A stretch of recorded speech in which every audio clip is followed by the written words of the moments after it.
उन दिनों की बात है जब महाभारत का युद्ध समाप्त हो चुका था। पांडवों को विजय मिली, कौरवों को हार मिली। विजय का पहला दिन इधर अश्वत्थामा एक दृश्य देख रहा है। कुरुक्षेत्र के मैदान में तमाम शव बिखरे पड़े हैं। हिंसक जीव जंतु आते हैं, उन सबों को नोचते हैं, अपनी भूख मिटाते हैं, चले जाते हैं। उन्हीं में से एक दुर्योधन है, अभी मरा नहीं है, घायल अवस्था में पड़ा हुआ। हिंसक जीव जंतु मरा समझकर मांस नोचते हैं, तड़पता है उन्हें भगाते हुए। ये दृश्य जब देखा अश्वत्थामा ने, बड़ा दुख हुआ। एकांत पाकर दुर्योधन के पास गए। मित्र, मैंने वो तुम्हारा वैभव देखा, वो शान शौकत देखी, कितना जलवा था तुम्हारा। ऐसे कांपते थे शत्रु तुमसे, हाथ जोड़कर सब खड़े रहते थे तुम्हारे सामने। आज तुम्हारी ये दशा मुझसे देखी नहीं जाती। क्या बताऊं मित्र, हम तो 100 भाई थे, 100 में से एक भी जीवित नहीं है। मैं भी कब मर जाऊं कोई भरोसा नहीं। अगर एक पांडवों को भी मैं मार लेता 5 में से 1 को, तो मैं समझता महाभारत का युद्ध लड़कर मैंने सही किया। एक को भी मार लेता। अश्वत्थामा ने कहा, तुमने मुझे सेनापति नहीं बनाया। अगर मुझे सेनापति बना दिए होते तो एक भी पांडवों को जीवित नहीं रखता। मुझे पांडव मार ही नहीं सकते, क्योंकि अश्वत्थामा अमर है, चिरंजीव है। मित्र, ऐसी बात भी तुमने बताया नहीं, अब क्या करें, अब तो समय चला गया। नहीं नहीं, अभी मैं जीवित हूं, मैं तुम्हें सेनापति घोषित करता हूं। अपनी जंघा का रक्त लिया और तिलक कर दिया। रक्त से तिलक करना अशुभ माना जाता है, अच्छा नहीं होता रक्त से तिलक करना। जाओ, मैं तुम्हें सेनापति बनाता हूं, कर सकते हो तो कुछ कर दो। ठीक है मित्र। शाम हो गई, पहली रात्रि थी विजय की। तो भगवान पांडवों की रक्षा करना चाहते थे, तो उत्सव मनाने के लिए कहीं और ले गए। इधर अश्वत्थामा ने एकांत देखा, रात्रि में ही मारूंगा, पांडव बलशाली हैं, सोते हुए मारूंगा। काक उलूकन न्याय, एक वृक्ष के नीचे लेटा हुआ था अश्वत्थामा। देखा उस वृक्ष में बहुत सारे कौवे बैठे थे। अचानक एक उल्लू आया रात्रि में, उन कौवों को मारने लगा एक एक, क्योंकि उल्लू को रात्रि में दिखाई देता है, कौवों को दिखाई नहीं देता। देखा सारे कौवों को मार दिया, भगा दिया। तो इसी न्याय से मैं उन्हें मारूंगा, सोते हुए पांडवों को। हाथ में खड्ग तलवार लेकर के रात्रि में गया इनके शिविर की तरफ। तो देखा सो रहे हैं पांडव, जबकि वो पांडव नहीं थे, पांडव पुत्र थे। उनकी सैया में आकर के वो सो गए, जो देखने में पांडवों जैसे दिखते थे। भीम का पुत्र भीम जैसा, अर्जुन का अर्जुन जैसा, युधिष्ठिर जी का युधिष्ठिर जैसा, वही हाइट, वही हेल्थ। ठंड का मौसम, सिर से लेकर पैर तक चादर ओढ़ ली, सिर दिखाई नहीं दिया। और एक एक करके 5 के सिर काटे, थैले में भरा और हंसता हुआ दुर्योधन के पास ला करके दिया। देखो, एक की बात कर रहे थे, 5 के सिर लाया। इतना प्रसन्न हुआ दुर्योधन, खूब हंसा। लाओ लाओ, वो भीम का सिर में कुचलना चाहता था। भीम का सिर निकाल करके दिया, देखा और ताकत लगाई तो एक क्षण में वो टुकड़े टुकड़े हो गए। अरे ये भीम का सिर नहीं है,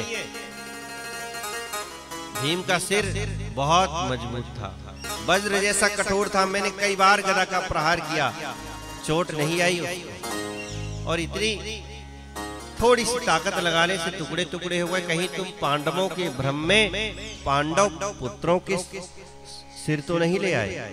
जल्दी जल्दी खोलकर देखा तो पांडव पुत्र ही थे। ओहो मित्र, तुमने ये अच्छा नहीं किया। दुखित हो गए दुर्योधन। दुर्योधन को एक सांप लगा हुआ था कि अति प्रसन्नता होगी, बहुत खुशी होगी और उसी क्षण कोई दुख व्यापेगा, तब तुम्हारी मृत्यु होगी।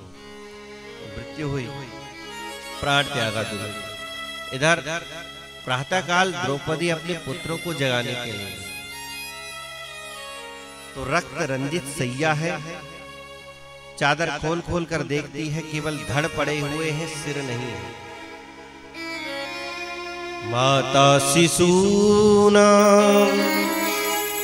निधनं सुताना निशम्य घोरं परितप्यमान यदा रुदद्भास्मिकलाकुलाक्षी तां स्वान्तयन्नाः किरीटमान्। माता शिशूना निधनं सुताना, अपने मृत बालकों के शव जब देखे द्रौपदी चिल्ला चिल्ला करके रोने लगी, बिलक बिलक कर रोने लग गई। अरे सोते हुए मेरे बालकों को किसने मार दिया? इसलिए नहीं रो रही है कि पुत्र मर गए हैं, इसलिए रो रही है कि इनकी सदगति नहीं होगी, सोते हुए प्राण त्यागे। तभी भगवान आए, सांत्वना दिया, अपनी दिव्य दृष्टि से सबको सदगति प्रदान की। आंसू पोछे द्रौपदी के, देवी शोक नहीं करो, सदगति हो गई। अर्जुन ने प्रतिज्ञा ले ली, देवी जिस किसी ने तुम्हारे बालकों का वध किया है, मैं प्रतिज्ञा लेता हूं उसका सिर काट कर लाऊंगा, उसके सिर पर बैठ करके तुम स्नान करना। प्रतिज्ञा ली, रथ भगवान ने चलाया और दौड़ पड़े। पता लगा अश्वत्थामा ने ये कार्य किया। अश्वत्थामा के पीछे पीछे रथ भागने लगा, तो अश्वत्थामा ने डर के कारण ब्रह्मास्त्र का संधान कर दिया। तो अर्जुन ने भी ब्रह्मास्त्र का संधान किया और दोनों को समेट लिया। अश्वत्थामा को पकड़ करके बांधने लग गए। तो भगवान बोले इसका सिर काट कर रख लो। सरकार गुरुपुत्र है, ब्राह्मण है, ब्रह्म हत्या लग जाएगी, क्या करूं? बोले नहीं, ये आतताई भी है, आतताई को छोड़ना नहीं चाहिए। इसने सोते हुए बालकों का वध किया है। मत्तम प्रमत्तम उन्मत्तम सुप्तम बालम स्त्रियम जडम। कोई मतवाला अगर हो, पागल कोई है, तो उसे मारना नहीं चाहिए जान। कोई उन्मत्त है, उसे जान से नहीं मारना चाहिए, उद्यम कर ही देता है।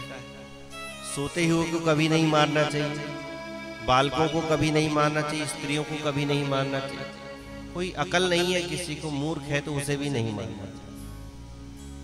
और कोई शरण में आया हुआ है उसको भी नहीं मारना। प्रपन्नम भीरतम भीतम, कोई डरा हुआ है उसे नहीं मारना चाहिए।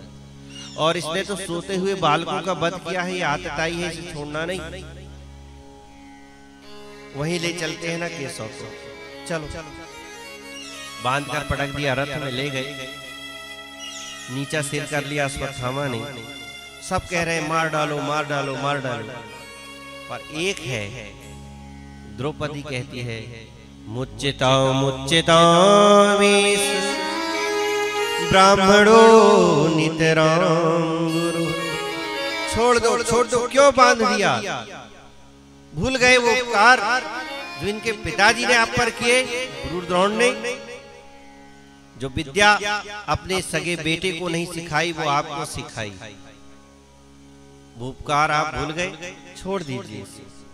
पर देवी तुम्हारे बालकों का वध किया है, क्या हुआ? मेरे बालकों का वध हो गया, मेरे पति तो है, मैं उनके आश्रित रह सकती हूँ, लेकिन इसकी माँ का ये इकलौता बेटा है, इसकी माँ किसके आश्रित रहेगी? मैं जानती हूँ पुत्र शोक क्या होता है, मैं अभी उस शोक से गुजर रही हूँ, इसकी माँ भी गुजरेगी, हमें साफ लगेगा, मत मारो। अर्जुन ने भगवान की तरफ देखा, क्या करूं? भगवान कहते हैं आतताई है, छोड़ना नहीं। आप ही सलाह दो, क्या करें? बोले ब्रह्म बंधुर न हंतव्यम, ब्राह्मण की हत्या नहीं करनी चाहिए, आतताई बधारहणा, आतताई को छोड़ना भी नहीं चाहिए। तो आशय समझ गए अर्जुन, तुरंत अश्वत्थामा का मान हरण कर लिया। सम्मानीय जन का थोड़ा सा अपमान हो जाता है तो मृत्यु समान होता है। तो माथे पर एक मणि थी, मणि निकाल ली, चोटी थी, चोटी काट ली और अपमानित करके धक्का देकर निकाल ली। इतना अपमान अश्वत्थामा से सहन नहीं हो रहा, इससे अच्छा तुम मेरा सिर काट। बोली नहीं नहीं, यही तुम्हारी सजा। अपमान से खींचा हुआ अश्वत्थामा ने कहा, इनके वंश कुल खानदान में कोई पानी देने वाला नहीं छोड़ा। भगवान ने यथाविधि सबको सांत्वना दिया और द्वारकापुरी जाने की तैयारी। अब हम जाते हैं।